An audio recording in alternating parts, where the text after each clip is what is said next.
First contact's price. The quantum beacon's pulse echoed across Earth's orbital defense network on a seemingly ordinary Tuesday in 2157. Dr. Sarah Chen stood at her console in the lunar observatory, her hands trembling as she verified the signal for the fourth time. After centuries of searching the stars, humanity had finally received its answer, but not in the way anyone had expected. The Centauri Collective's ships materialized just beyond Mars' orbit, their crystalline vessels refracting sunlight in impossible patterns. Their arrival message was elegant in its simplicity: "We come seeking partnership." Within hours, news networks worldwide broadcasted the historic moment, and global markets surged with unprecedented optimism. Admiral James Rodriguez, watching from the United Earth Defense Command headquarters in Geneva, noticed what others missed in their excitement: the collective's ships had positioned themselves in a perfect containment formation around Earth's key orbital installations. 20 years of military experience told him this was no coincidence. The collective's representatives, tall humanoids with iridescent skin and compound eyes, demonstrated technological marvels beyond humanity's wildest dreams. They offered clean energy solutions, advanced medical treatments, and faster-than-light travel technology. Their only request seemed modest: access to Earth's biodiversity database and tissue samples from various species. Dr. Elena Rossi, the leading xenobiologist at the Global Science Initiative, discovered the truth 3 months into the partnership. Late one night, analyzing the molecular structure of a medical sample the collective had requested, she noticed something extraordinary. Earth's biology possessed a unique characteristic: the ability to adapt and evolve at rates unseen anywhere else in the galaxy. The collective wasn't interested in partnership, they wanted to harvest this evolutionary potential for themselves. The evidence mounted quietly. Research stations requesting more samples than necessary. Collective ships conducting unauthorized scans of Earth's oceans. Mysterious disappearances of specimens from secure facilities. But humanity had learned from its own history: the best defense against colonization was to appear cooperative while preparing for the inevitable. Under the guise of cultural exchange programs, Earth's best minds gathered in underground facilities. Engineers worked tirelessly to reverse engineer collective technology. Biologists developed countermeasures against potential biological weapons. Quantum physicists studied the very fabric of spacetime, searching for vulnerabilities in the collective's superior transportation systems. The turning point came when Dr. Chen discovered something in the quantum beacon's original signal: a hidden frequency containing tactical data. The collective's arrival hadn't been chance, they had been observing Earth for decades, analyzing our weaknesses. But in doing so, they had revealed their own. Admiral Rodriguez established Operation Silent Shield, a classified initiative to prepare Earth's defenses while maintaining the illusion of eager cooperation. Military installations were disguised as research centers. Weapons development continued under the cover of civilian technology programs. Every smile exchanged with the collective's representatives masked countless hours of preparation for the conflict that would inevitably come. The collective's true intentions became clear when they proposed the Genetic Heritage Preservation Project, a euphemism for what amounted to the wholesale exploitation of Earth's biological resources. Their ambassador, speaking in measured tones to the United Earth Council, explained how they would protect and preserve Earth's genetic diversity by transferring it to their secure facilities across the galaxy. Dr. Rossi, now part of the classified resistance, recognized the proposal for what it was: a death sentence for Earth's autonomous development. The collective wouldn't just take samples, they would claim ownership of the very building blocks of life on Earth. Their advanced legal systems would ensure humanity could never independently develop their own biological technology. In a secure bunker beneath the Himalayas, Earth's leadership faced the most crucial decision in human history. The collective's technological superiority was overwhelming. Their fleet could reduce Earth's surface to ash within hours. But humanity had faced extinction-level threats before and survived through ingenuity, determination, and an unwavering will to survive. The message that would ignite the conflict was crafted carefully, its words chosen to convey not just defiance, but promise.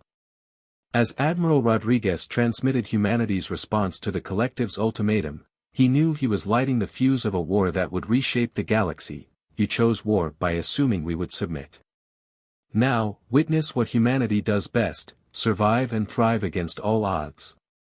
The collective's response was immediate and predictable. Their ships moved into attack formation, their weapons charging with enough power to devastate continents. But humanity was ready. As Dr. Chen activated the quantum interference grid and Dr. Rossi released the biological countermeasures, Earth's apparent vulnerability transformed into its greatest strength. The war for humanity's future had begun, and Earth's children would show the galaxy why evolution had made them the ultimate survivors. The silent uprising. In the first hours after humanity's defiant message, the collective's ships hung in Earth's orbit like crystalline daggers, their weapons primed but silent. Their hesitation wasn't mercy, it was confusion. The expected panic and chaos never materialized. Instead, Earth's cities continued their normal routines, their lights twinkling peacefully in the darkness. The collective's first strike was meant to be decisive. Their energy weapons lanced toward Earth's major military installations, only to pass through perfect holograms. Admiral Rodriguez watched from a quantum-shielded command center as the enemy's sophisticated targeting systems struggled to distinguish between reality and the web of false signatures humanity had spent months placing worldwide. Dr. Chen's quantum interference grid proved more effective than even its designers had hoped. Based on the hidden frequencies she'd discovered in the collective's original beacon, the system created a perpetually shifting maze of quantum echoes. Each time the collective's ships attempted to lock onto a target, they found themselves attacking shadows. Underground, in facilities carved into the bedrock of every continent, humanity's true preparations continued. The collective had gifted humanity with technological insights, never realizing how quickly humans could adapt and improve upon alien designs. What had taken the collective centuries to develop, Earth scientists reimagined in months, driven by necessity in the raw creative power of human desperation. The first real blow came not from weapons, but from biology. Dr. Rossi's team had worked tirelessly to understand the collective's physiological weaknesses. The aliens' iridescent skin, they discovered, wasn't just beautiful, it was a complex organic sensor array, vital to their neural functions. Using this knowledge, they released clouds of engineered microorganisms into the upper atmosphere. When collective ground forces finally landed, expecting to find primitive resistance, they instead encountered an invisible enemy that turned their greatest strength into a devastating weakness. Their sensor skin began to malfunction, overwhelming their neural networks with phantom signals. What seemed like a minor inconvenience quickly became a critical vulnerability. Meanwhile, Admiral Rodriguez's strategy of dispersed resistance proved impossible for the collective to counter. Their military doctrine, evolved over millennia of fighting conventional wars, had no answer for an enemy that refused to mass its forces for decisive battles. Every time they committed their forces to attack a significant human target, they found only another layer of deception. The collective's frustration manifested in increasingly desperate attacks. They attempted to neutralize Earth's major population centers, only to discover that humanity had transformed its cities into technological fortresses.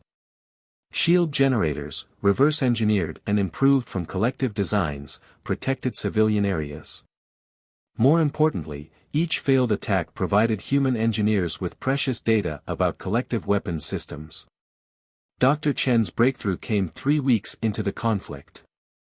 Analyzing patterns in the collective's quantum communications, she discovered they relied on a standardized encryption protocol, one that human quantum computers, unburdened by millennia of traditional development, could crack. Suddenly, humanity could listen to every order, every strategy session, every frustrated report of failure. The collective's leadership, accustomed to swift victories through overwhelming force, found themselves fighting an enemy that seemed to be everywhere and nowhere. Their attempts to establish planetary footholds were met with environmental weapons that turned the very terrain against them. Nanomachines in the soil disabled their equipment. Engineered plants released pollen that fouled their sensors. Even the weather itself seemed to conspire against them, as human weather control systems created localized storms that grounded their atmospheric fighters. 6 weeks into what they had expected to be a simple subjugation, the collective had lost a third of their invasion force without conquering a single strategic objective. Their casualties mounted not from direct combat, but from 1,000 small defeats. Human ingenuity had turned their own technologies against them, creating defensive systems that grew stronger with each failed attack. The moment of truth came when Dr. Rossi's team unveiled their masterstroke. They hadn't just studied the collective's biology for defense, they had discovered how to communicate directly with the aliens' neural networks. Using precisely modulated quantum signals, they could broadcast emotions and concepts directly into the collective consciousness. The first transmission was simple but devastating, the complete human experience of fighting against overwhelming odds and winning. The psychological impact was immediate. The collective's forces, linked by their shared neural architecture, experienced centuries of human history in moments. They felt the terror and triumph of every underdog victory, every last-stand defense, every impossible survival. They understood, finally, that they weren't fighting a primitive species, they were fighting the distilled essence of evolution itself, a species forged in the crucible of constant adaptation. Admiral Rodriguez recognized the shift in the collective's behavior. Their attacks became hesitant, uncertain. Their formations, once perfect geometric patterns, showed signs of disarray. The silent uprising had succeeded not through superior firepower, but through humanity's unique talent for turning adversity into advantage. On the 70th day of the war, the collective's remaining ships began to withdraw. They had come expecting to harvest Earth's biological treasures. Instead, they had learned a costly lesson about the true nature of evolution, that the will to survive, combined with the intelligence to adapt, was the most powerful force in the galaxy. Operation Earthweave. The collective's retreat wasn't surrender, it was regrouping. Admiral Rodriguez knew this better than anyone as he stood in the quantum-shielded war room, watching holographic displays track the alien fleet's movements.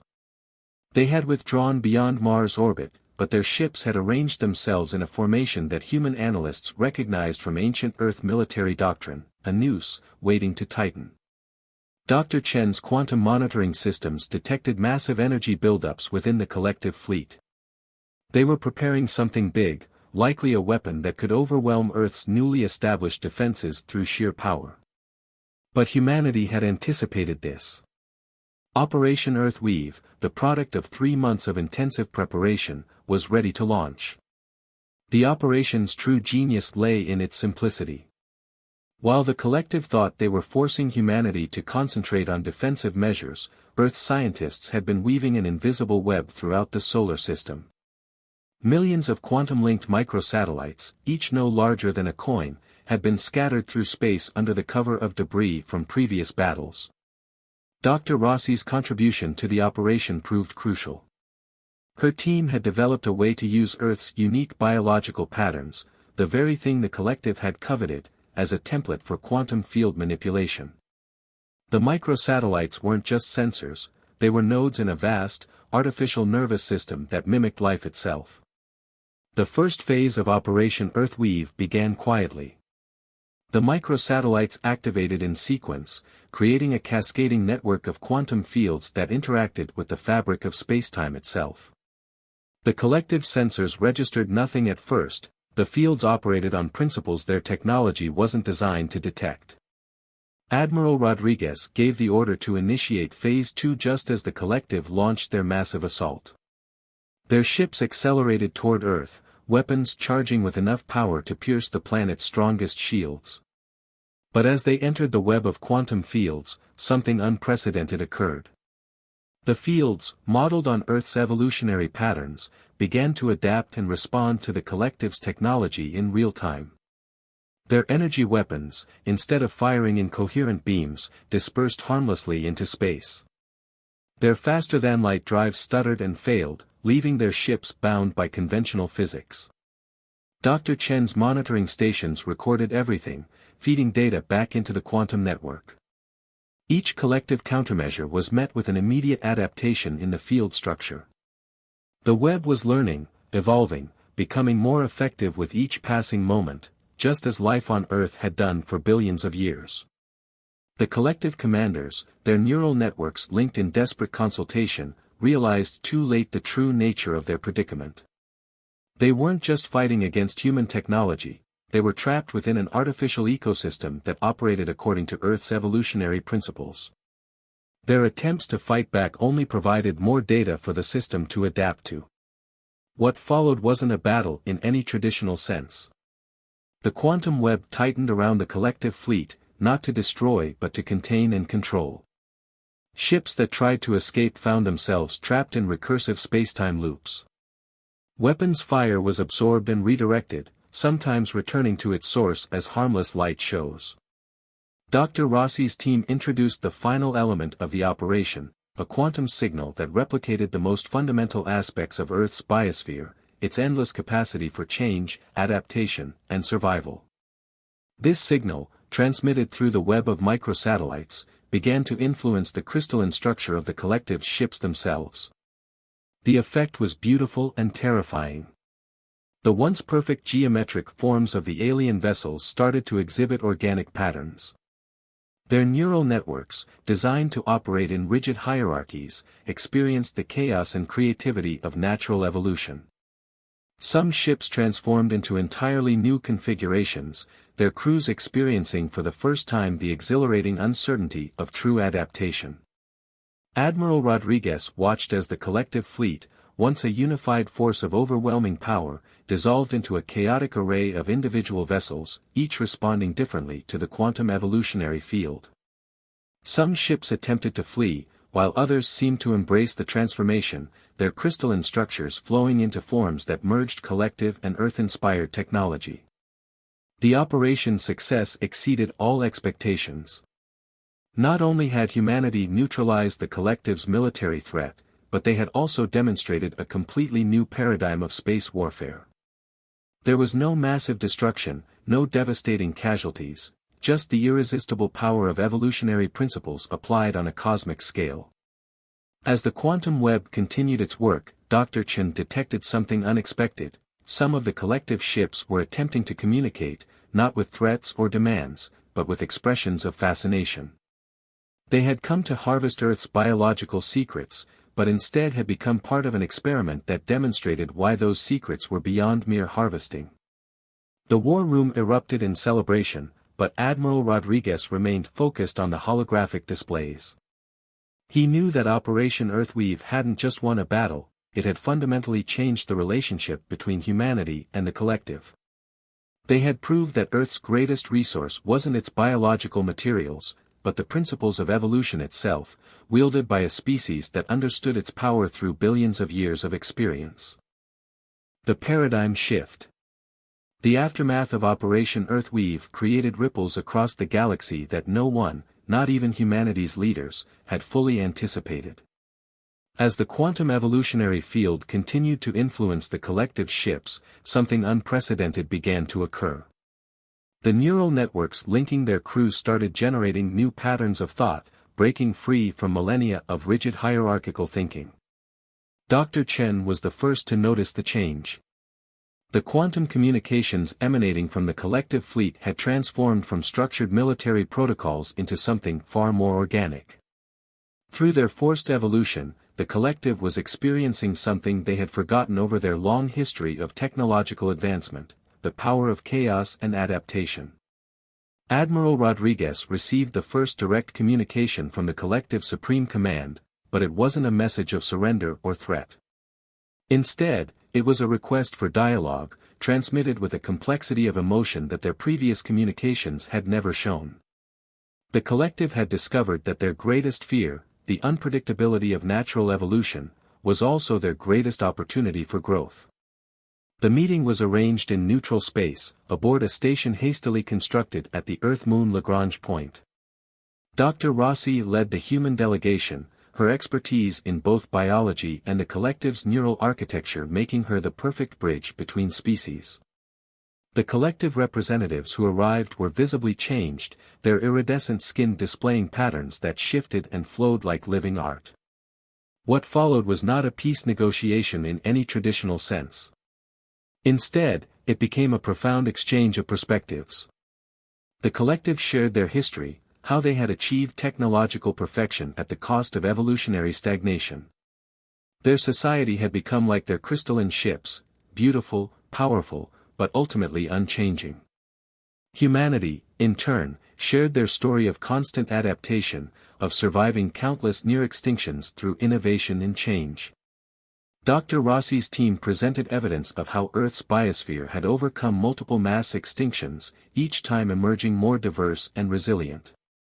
This pattern of resilience was what had shaped human consciousness itself. The paradigm shift came when the collective proposed something revolutionary, a symbiotic relationship between their technological expertise and humanity's evolutionary dynamism. They had come to Earth seeking to harvest its biological secrets, but now they understood that those secrets couldn't be taken, they had to be lived.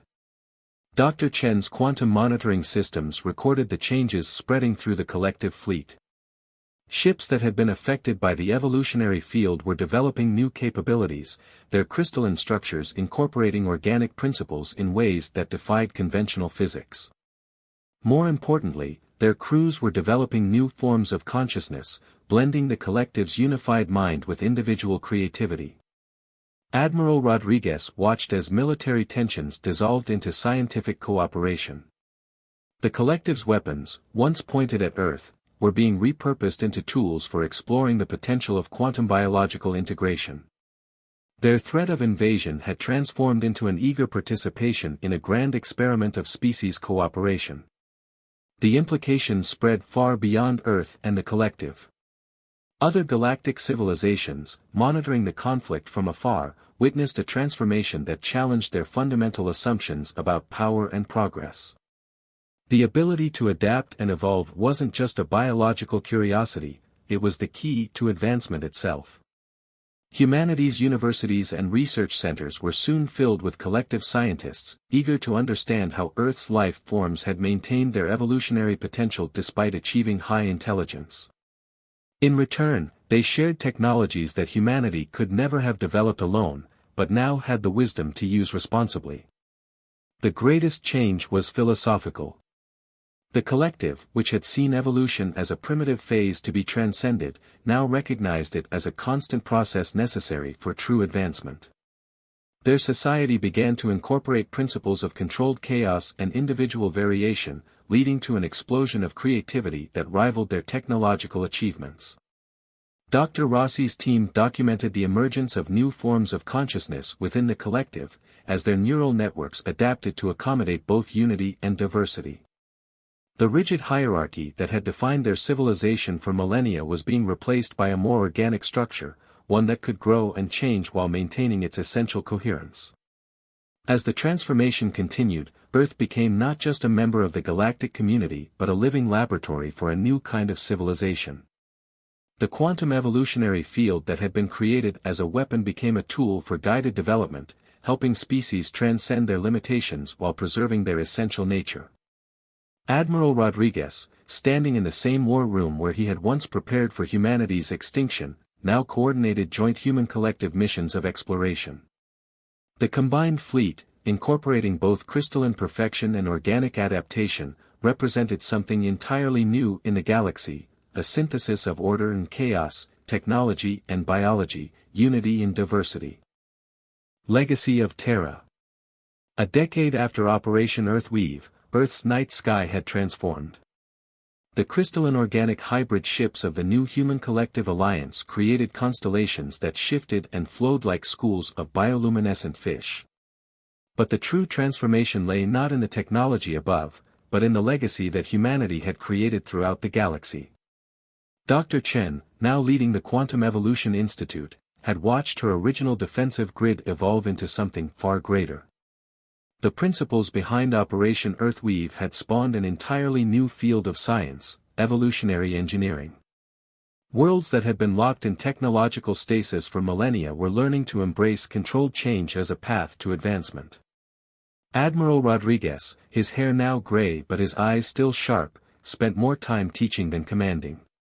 The war college he established trained both human and alien students in what had become known as adaptive strategy, the art of using change itself as a resource. The military forces he once prepared for Earth's defense had become peacekeepers and explorers, specialists in helping civilizations navigate their own evolutionary transitions. Dr. Rossi's work had perhaps the most profound impact.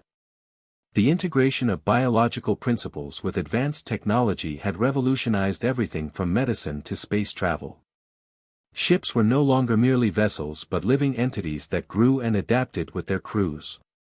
The boundary between the organic and the artificial had become a spectrum rather than a divide. The Legacy Protocol, as it came to be known, spread across the galaxy like a benevolent virus. Young civilizations discovering space travel for the first time encountered not an oppressive hierarchy of advanced species, but a network of cultures celebrating diversity in change. Earth's example had shown that technological advancement didn't have to come at the cost of evolutionary potential. The collective, once the galaxy's most rigid civilization, had become its most enthusiastic innovators.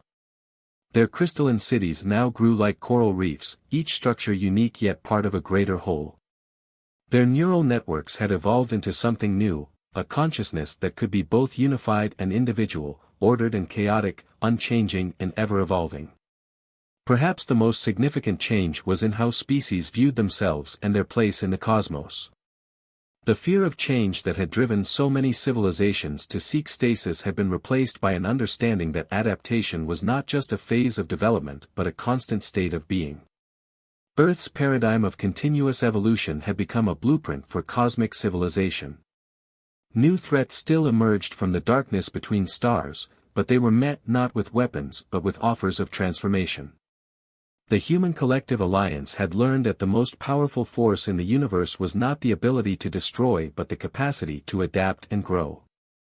Each challenge became an opportunity for evolution, each conflict a chance for synthesis. Earth itself had changed. The planet that had once been viewed as a biological resource to be harvested had become a living university for the galaxy.